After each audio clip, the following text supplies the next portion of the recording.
Hello, welcome back to my channel. If you are new to this channel, hi, my name is Jahanara Pinky. I'll be really happy if you take a moment to subscribe to my channel below. So আজকে হচ্ছে আমি এই লুকটা করে দেখাতে যাচ্ছি, যদিও হচ্ছে এইবারের ঈদ আমাদের বাসায় বসে কাটবে, তারপরেও সাজতে তো অসুবিধা নেই।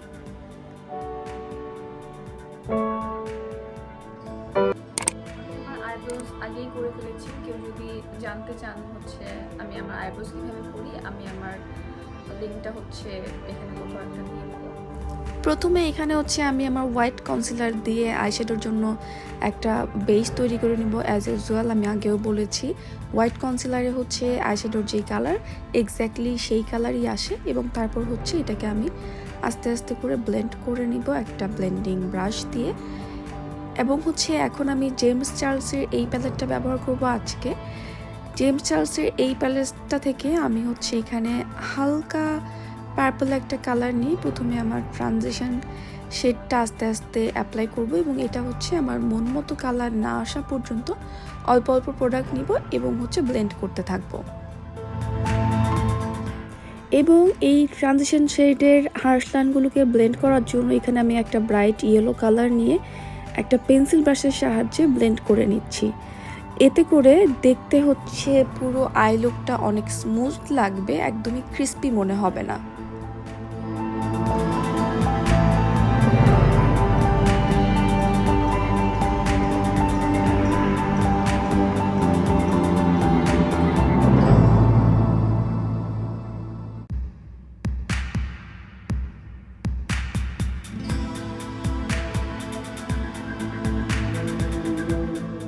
এখন হচ্ছে আবার সেই আগের ব্লেন্ডিং ব্রাশটা দিয়ে প্রথম শেডটাকে আবার ব্লেন্ড করে নিব, যাতে কোনো হার্শ লাইন না থাকে। এখানে আমি কোনো এক্সট্রা প্রোডাক্ট নেইনি, জাস্ট ব্রাশে যে প্রোডাক্ট ছিল সেটা দিয়েই আমি হচ্ছে আমার ট্রানজিশন শেডটাকে আবার ব্লেন্ড করছি।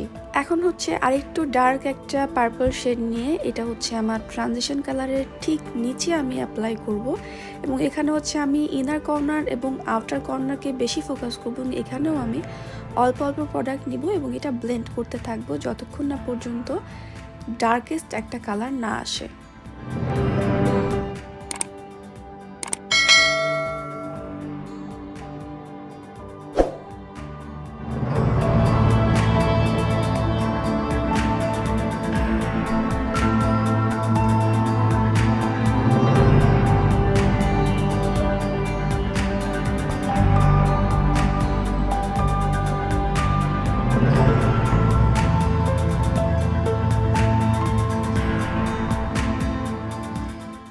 এবারে একটা ক্লিন ব্রাশ নিয়ে এখন হচ্ছে আমি যেই আইশ্যাডোটা অ্যাপ্লাই করেছি সেটাকে আবার ব্লেন্ড করে নিব।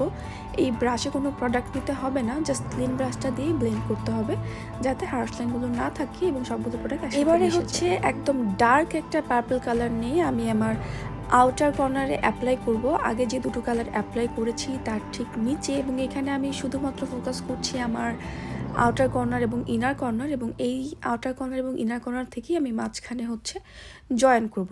এটাকে আর একটু ইন্টেন্স দেখানোর জন্য ব্ল্যাক একটা শ্যাডো নিয়ে সেটার উপরে অ্যাপ্লাই করছি। এতে পার্পলটা দেখতে হচ্ছে আরও ডার্ক লাগবে এবং আরও ইন্টেন্সিফাই লাগবে। আমি যেটা করার চেষ্টা করেছি যে হালকা থেকে আস্তে আস্তে হচ্ছে গাঢ় কালারের থেকে আনার চেষ্টা করেছি একটা গ্রেডিয়েন্ট ইফেক্ট আনার জন্য, এবং আমার মনে হচ্ছে এটা এখানে অলমোস্ট চলে এসেছে, এবং এটা এখন আমি ব্লেন্ড করতে থাকবো।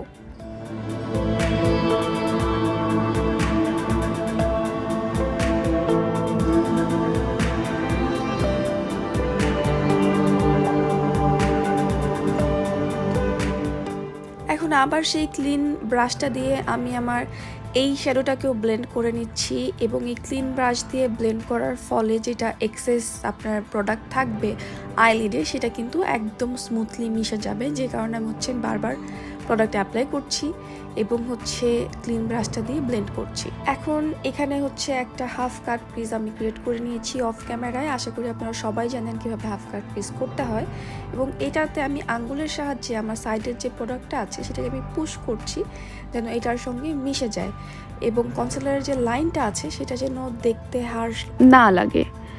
এবং হচ্ছে এটাকেও আমি আমার কাঙ্ক্ষিত রেজাল্ট না আসা পর্যন্ত হাত দিয়ে পুশ করতে থাকবো, এবং এখানে আমার হাতেও কোনো এক্সট্রা প্রোডাক্ট আমি নেইনি, যেটা অলরেডি লিডে আছে সেটা দিয়েই হচ্ছে সুন্দর একটা গ্রেডিয়েন্ট ইফেক্ট আসবে। এবং এটা করা হয়ে গেলে আমি আমার আইলাইনারটা অ্যাপ্লাই করে নিব, কারণ আমরা যেহেতু আজকে এখানে গ্লিটার অ্যাপ্লাই করব, গ্লিটার অ্যাপ্লাই করলে আসলে আইলাইনার দিতে অনেক অসুবিধা হয়, যে কারণে এখানে আমি আমার একটা গাইডলাইন তৈরি করে নিচ্ছি আইলাইনার দিয়ে, যে আমি কতটুকু জায়গা পর্যন্ত গ্লিটার অ্যাপ্লাই করব।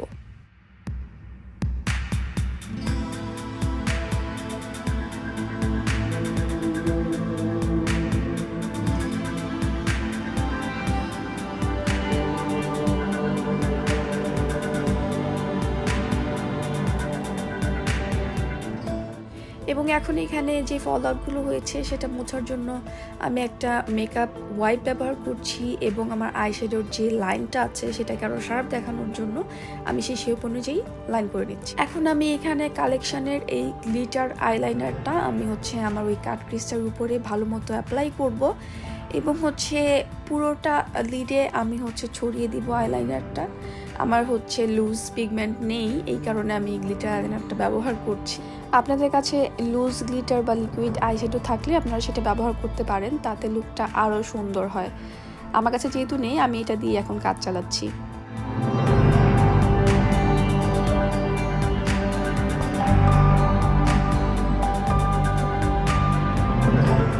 এবারে আমি সেই প্রথম কালারটা যেটা নিয়েছিলাম সেটা দিয়ে আমি আমার এজগুলোকে স্মুথ করার জন্য সেই সেম প্রোডাক্ট নিয়ে প্রথম কালারটা নিয়ে ব্লেন্ড করে দিচ্ছি।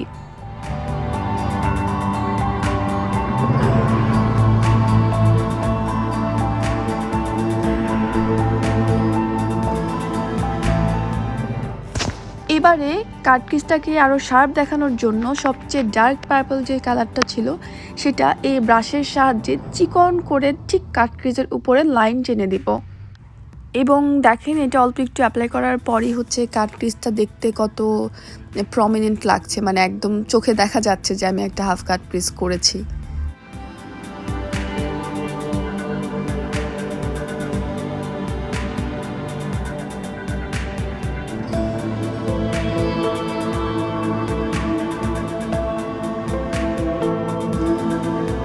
এবারে স্ম্যাশবক্সের ভিটামিন গ্লো প্রাইমারটা দিয়ে আমার ফেস আমি প্রাইম করে নিচ্ছি, এবং হাতের সাহায্যে আস্তে আস্তে পুরো প্রোডাক্টটা আমার ফেসের সঙ্গে আমি মিশিয়ে নিচ্ছি।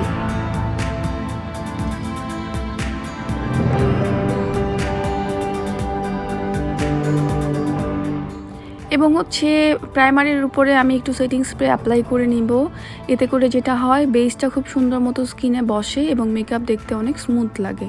এটা শুকানোর জন্য কিছুক্ষণ টাইম দিব, এবং এখন আমি আমার স্পটগুলোকে ঢাকার জন্য আমার স্কিন যে কালার ঠিক সেম কালারের একটা কনসিলার নিয়ে স্পটের উপরে আমি অ্যাপ্লাই করব। আমার অনেক স্পট, আমি সবগুলোতেই অ্যাপ্লাই করছি। আমার স্কিনের স্পট নিয়ে আসলে আমার কোনো রিগ্রেট নেই, কারণ আমার ন্যাচারালি পিরিয়ডের সময় প্রতিবার মুখে অনেক পিম্পল হয় এবং স্পট আসে। সো আমি মনে করি যে এভরি স্পট ইজ বিউটিফুল, আমার এটা নিয়ে কোনো ধরনের কোনো রিগ্রেট নেই। তো এখন আমি এই কনসিলারটাকে একটা পাউডারের সাহায্যে সেট করে নিব, যাতে যখন ফাউন্ডেশন ব্লেন্ড করি তখন এটা নিচ থেকে সরে না যায়। এবং আপনারা জানেন এখন আমার একটাই ফাউন্ডেশন, সো আমি সেই ফাউন্ডেশনটাই এখানে অ্যাপ্লাই করছি। এটা ডিওরের forever foundation, shade number W2W, এবং এটা আমি আমার পুরো ফেসে এখন আস্তে আস্তে করে ব্লেন্ড করতে থাকবো আমার কাঙ্ক্ষিত রেজাল্ট না আসা পর্যন্ত। এটা মিডিয়াম টু ফুল কভারেজ একটা ফাউন্ডেশন, সো এটা বিল্ডেবল। সো এই ব্রাইট আই লুকের সাথে একটু হেভি বেস মেকআপ করাটাই আমার কাছে বেটার মনে হয়। সো আমি একটু ভারী বেস মেকআপই করছি এখানে।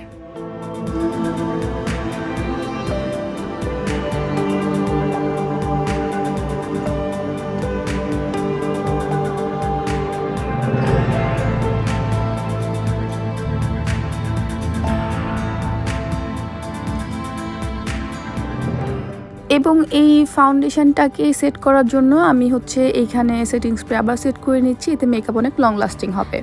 এবারে আমি ELF-এর একটা কনসিলার ব্যবহার করে নিচ্ছি। এই কনসিলারটা খুবই ফুল কভারেজ এবং ব্লেন্ড করার পর এত স্মুথ হয় যা বলার বাইরে। এটা আমার এখনকার ফেভারিট। আমার শেড মিডিয়াম নিউট্রাল।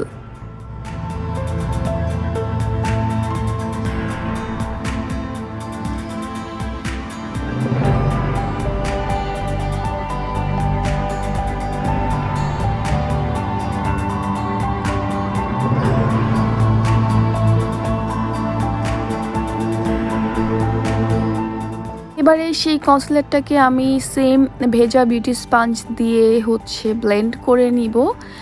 এবং আমি কনসিলারটা কিন্তু বেশি নিচের দিকে ব্র্যাক করছি না, কারণ তাহলে আমি যেটা করতে যাচ্ছি, আমি চাচ্ছি যে আমার চেহারা দেখতে একটু লিফটেড লাগুক, সেটা লাগবে না, দেখতে আরও ড্রুপি লাগবে।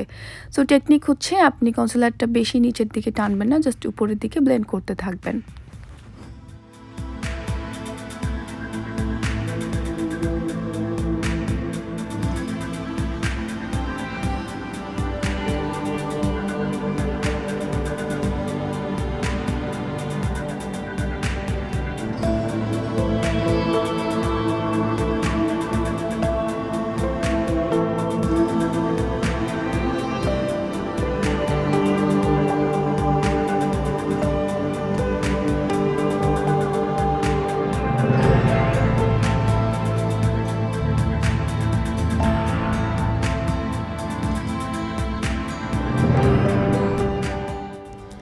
এবারে হচ্ছে আমি W7 এর একটা লুজ পাউডার নিয়ে আমি আমার কনসিলারটাকে সেট করে নিব, এবং হচ্ছে আমি যেখানে কন্ট্রোল করব সেটাকে বেক করার জন্য সেই জায়গাটাতে আমি পাউডার অ্যাপ্লাই করে নিব।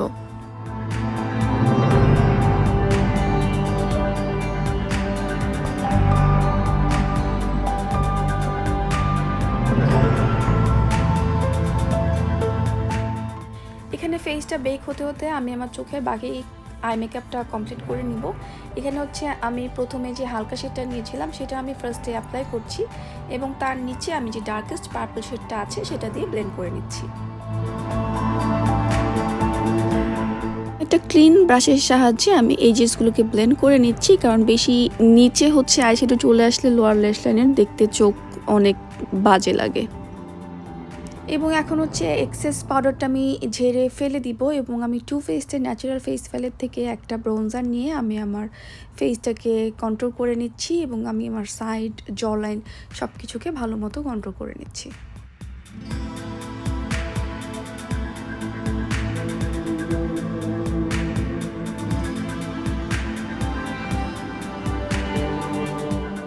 প্যালেট থেকে আজকে আমি ব্লাশ এবং হাইলাইটার ব্যবহার করব, এবং এখানে আমি আইলুক যেহেতু অনেক বোল্ড করেছি এই জন্য আমি একটু বেশি পিঙ্ক কালারের একটা ব্লাশ এখানে ব্যবহার করছি। এবার এই সব কিছুকে সেট করার জন্য আবার সেটিং স্প্রে ব্যবহার করছি, এবং সেটিং স্প্রেটা স্কিনে শুকানোর আগেই হচ্ছে আমি হাইলাইটার অ্যাপ্লাই করব। এখানেও আমি সেম প্যালেট থেকে হাইলাইটার অ্যাপ্লাই করছি।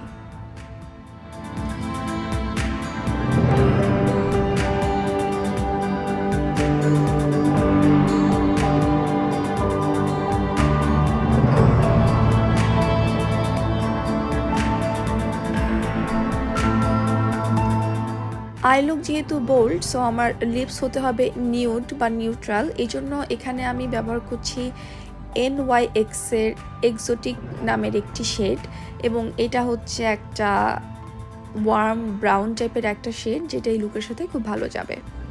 এবার অফ ক্যামেরায় আমি আমার আইল্যাশ পরে নিচ্ছি, আইল্যাশটা পরে আমি এখনই ফেরত আসছি। আমি আমার চুল হচ্ছে ছাড়া রাখতেই পছন্দ করি, কারণ আমি আসলে চুল বাঁধতে পারি না। যাই হোক, আমি এখানে আমার চুল যেমন ছিল তেমনভাবেই ছেড়ে রেখেছি, কোনো কিছু করিনি, এবং আশা করছি এই ভিডিওটা আপনাদের ভালো লাগবে, এবং আপনারা যদি এই লুকটা রিক্রিয়েট করেন আমাকে অবশ্যই হচ্ছে ইনস্টাগ্রামে জানাতে ভুলবেন না, এবং দোয়া করি আপনাদের ঈদ অনেক আনন্দে কাটুক, ভালো কাটুক, আপনার পরিবার এবং আপনি অনেক সুস্থ থাকুন। এবং হচ্ছে এই ভিডিওটা আপনাদের ভালো লাগলে একটা লাইক, শেয়ার এবং সাবস্ক্রাইব করতে ভুলবেন না। আপনারা যখন লাইক এবং কমেন্ট করেন সেটা আমাকে অনেক অনেক বেশি ইন্সপায়ার করে নতুন কিছু করার জন্য। Thank you so much for watching my video, and Eid Mubarak সবাইকে, সবার ঈদ অনেক ভালো কাটুক।